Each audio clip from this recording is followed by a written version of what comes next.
সকালের ধারাবাহিক প্রতিবেদনে আমরা এখন আছি চট্টগ্রাম লিং রোড পতেঙ্গা চৌধুরীপাড়ার যে স্থানে।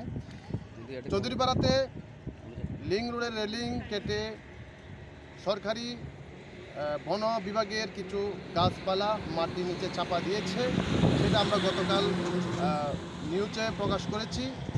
আজকে আমরা ধারাবাহিকভাবে আবার এখানে এসে উপস্থিত হয়েছি। আমরা দেখতে পাচ্ছি, আপনারা দেখছেন আমাদের পিছনে যে গাড়িটা কাজ করা হচ্ছে, যে মাটি গাছের উপর মাটি চাপা দিয়ে এবং যে মাটিগুলা সমান করানো হচ্ছে, এই গাড়িটা আমার পিছনে দেখতে পাচ্ছেন। আমরা বিভিন্ন কিছু ওই দপ্তরের সাথে কথা বললে বন বিভাগের একজন ঊর্ধ্বতন কর্মকর্তার সাথে আমরা কথা বলি এবং সেই সময় আমাদের কাছে একজন আমাদের সাথে এখানে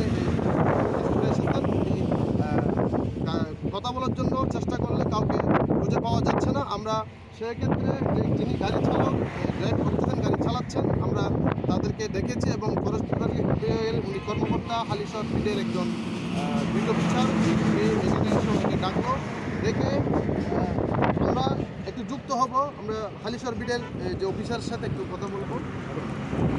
আমরা যুক্ত হব এখন যে গাড়ি চালকের সাথে আমরা একটু কথা বলবো। এদিকে আসেন, এদিকে আসো, আমরা একটু কথা বলবো। উনি কথা বলতে চাচ্ছেন কিন্তু আমরা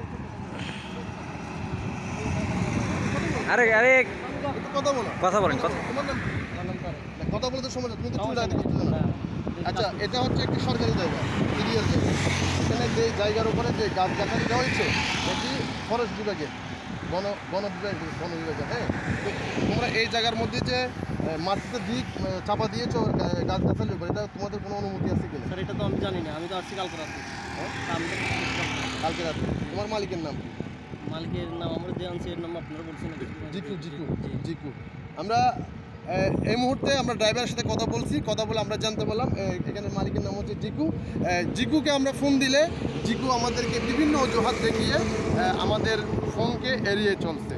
আমরা পরবর্তী ধাপে সাথে থাকুন আমাদের সাথে। ধন্যবাদ।